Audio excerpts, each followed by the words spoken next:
Hey everybody, thanks for joining in on this video. Thanks for coming to my channel. I'm Antone Dabs and I thought I'd talk about anxiety today.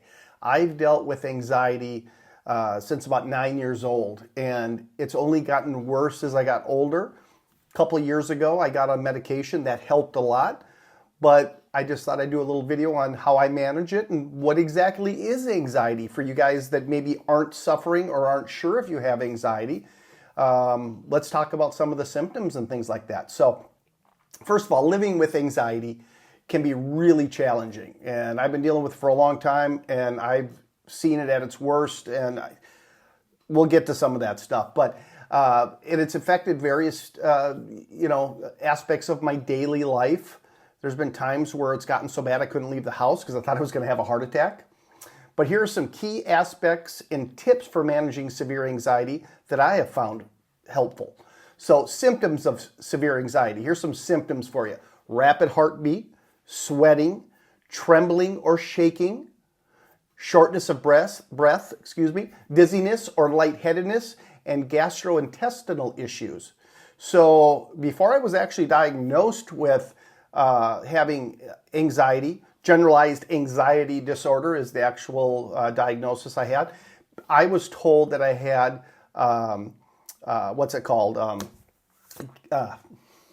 irritable bowel syndrome. So that's in that gastrointestinal issues, and that's just having some stomach issues, and that's what I was told I had. And I did have the symptoms of that, but it was the anxiety causing it, because once I started medication for anxiety, those issues went away. Some psychological symptoms. Excuse me, guys. I can't seem to talk tonight. It's 5:30 and I go to bed at 8:30. So for me, this is like 8, 9 o'clock at night for a lot of you guys. But psychological symptoms: excessive worry or fear, restlessness or feeling on edge, difficulty concentrating, irritability, feeling overwhelmed. Those are all psychological symptoms. I've had them all. Every single one of these symptoms that I've mentioned are things that I've dealt with. And here's some behavioral symptoms: avoidance of anxiety-provoking situations, difficulty in social situations, and compulsive behaviors. So what are some of the things you can do to fix these issues or make them maybe not as bad? I feel like people that suffer with chronic anxiety, and I can't speak for everybody, but it seems to be the people I've dealt with and myself, you never get rid of it, but you get it so it's manageable. And here are some of the things that you can do to help get it manageable. Therapy, cognitive behavior therapy, also known as CBT, has been highly effective for me. I've been doing it through a book lately, and it seems to be working. Other therapies like exposure therapy and acceptance and commitment therapy, ACT, can also help, but I've never done any of those. Medication, anti-anxiety medications, SSRIs, SNRIs, or benzodiazepines. That's the one that's like Xanax.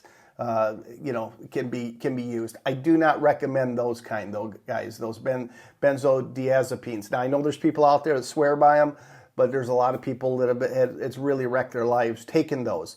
They're one that you take and it immediately starts affecting you and you feel better. But as you're on it, the dose gets higher and higher because your body gets used to it. And so it takes more and more to get that feeling. And then the worst part of it is getting off it. It can be very, very difficult to get off it. Xanax is the one that is usually the one that's abused. You can look up Xanax. That's a benzo type of medication. But the other ones are fine. I'm on citalopram, 40 milligrams right now of citalopram, and that seems to be working very well for me. But besides medication, there's other things you can do. Lifestyle changes, exercise. Regular daily exercise helps reduce my anxiety. And I say every day. I've been slacking lately, but I try to get out as much as I can and hike. And I recently got a membership at Planet Fitness, so I plan on doing that more. Diet. Eating a balanced diet and avoiding lots of caffeine or even alcohol at all. I don't use alcohol. Help me manage my symptoms. So, eating out at fast food at McDonald's and Dairy Queen and things like that. When I tend to do that, which doesn't happen often anymore, but when I did, it definitely affected my anxiety and made it worse, especially all that sugar. There's lifestyle changes, other lifestyle changes you can do besides exercise and diet, is sleep. Ensuring that I get adequate and quality sleep is crucial, but that's also been a problem for me, is getting that sleep. I'll lay there awake. And it wasn't until I started taking medicine for my anxiety, and I should have took medicine years and years and years ago. I finally started taking it a couple years ago, and I talk about it in one of my videos, what got me to start taking medication. But that's been a game changer for me with sleep. I do take another pill at night. It's called quetiapine. I take 100 milligrams of that, and it's used as it's off-labeled as a sleep help type of medication. If it's also used as an antipsychotic in much, much higher doses. I don't have those issues. I'm only taking it for sleep, and it's been just wonderful for me. I love it. I love taking it. It doesn't make me feel weird or anything. I just go to sleep. But it also doesn't make me really sleepy. I could stay awake if I want to on it. I just can't explain it. It just works. Relaxation techniques, things that I do, mindfulness and meditation.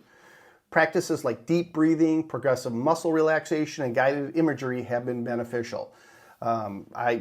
Meditation, I can't speak highly enough for it. And there's some great apps out there. There's, let me think here. There's 2 apps that I can, Headspace and Calm, I think it's called. But there's a lot of great apps. If you're an Android or iPhone user, there's some wonderful apps to help you through guided meditation. They kind of walk you through it. You just kind of close your eyes. And I'll tell you about meditation. When I first started doing it, I thought that you meditate and you just shut down. There's nothing going on in your brain. That is not how meditation works. So, when you meditate, you're definitely knowing what's going on around you. Your brain is racing. You're thinking about the dog. You're thinking about this and that. But when you find yourself thinking about that sort of thing, you come back to your breath. So you're trying to focus on your breath, in and out, and you're doing a count. But as you're doing that, the mind does race, and you just keep trying to come back to that breath. And that's how meditation works. And as you do it, you get better. But nobody's perfect, maybe the Dalai Lama is, I don't know. But most people, that's how it works.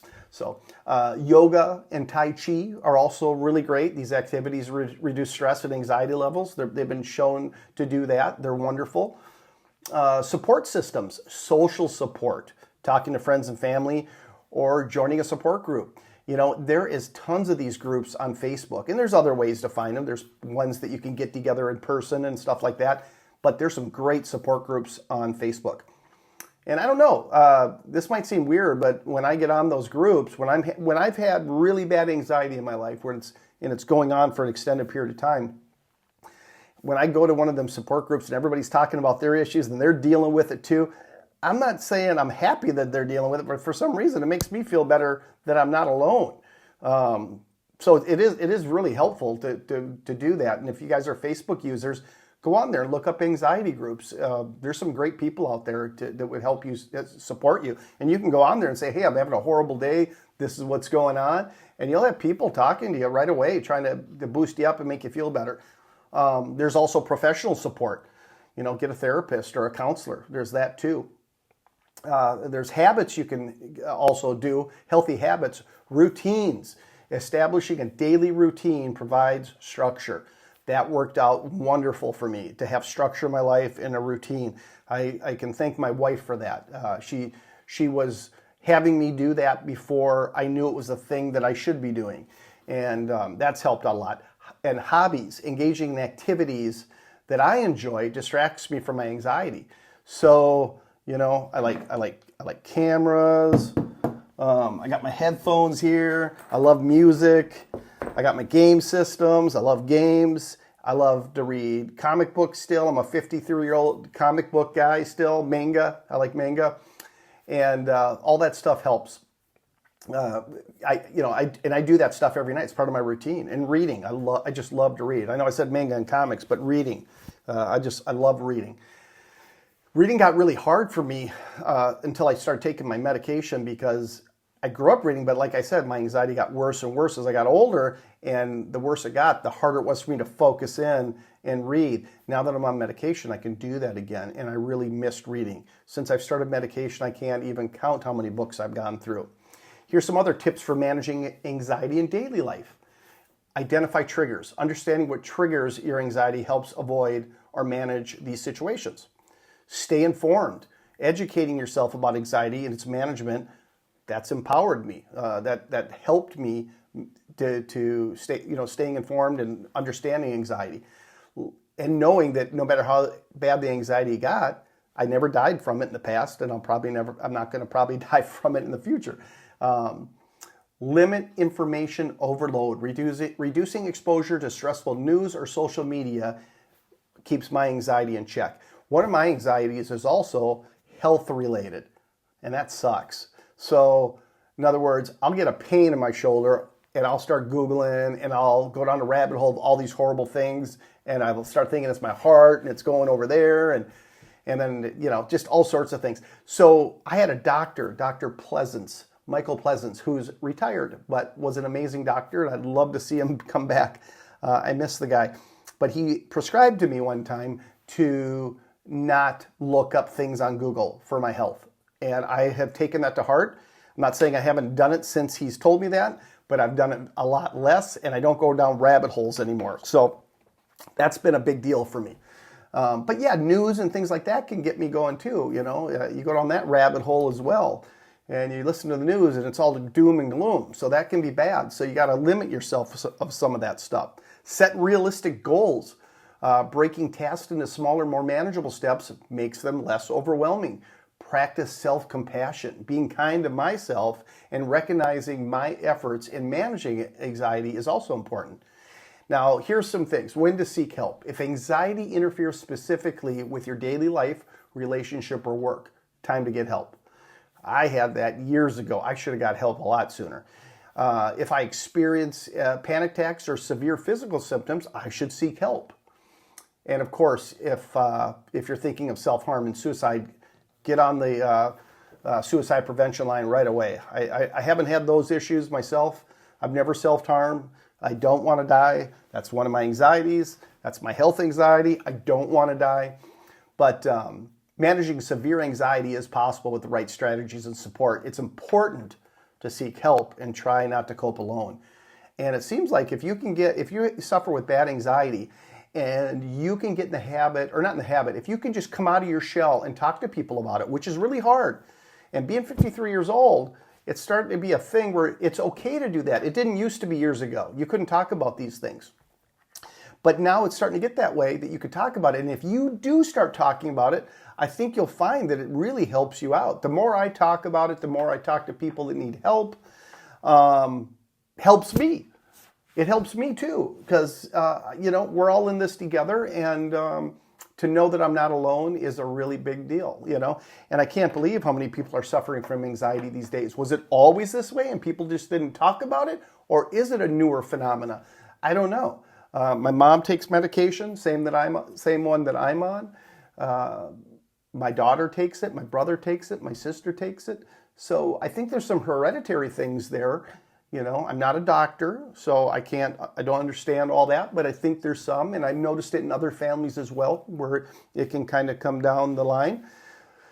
But anxiety sucks. I wish we didn't have to deal with. There's so many other things that we could be thinking about and not having to worry about this anxiety crap. But the reality is it's here. A lot of us are suffering from it. And I hope that some of these things we went over with today can help you. So anyway, I appreciate you guys. Thanks for tuning in. If you could, please subscribe if you haven't done that already. Hit the notification button, and please leave comments below. It means a lot to me to see what you guys have to say. So anyway, guys, everybody have a wonderful weekend. We'll see you on the next video. Take care.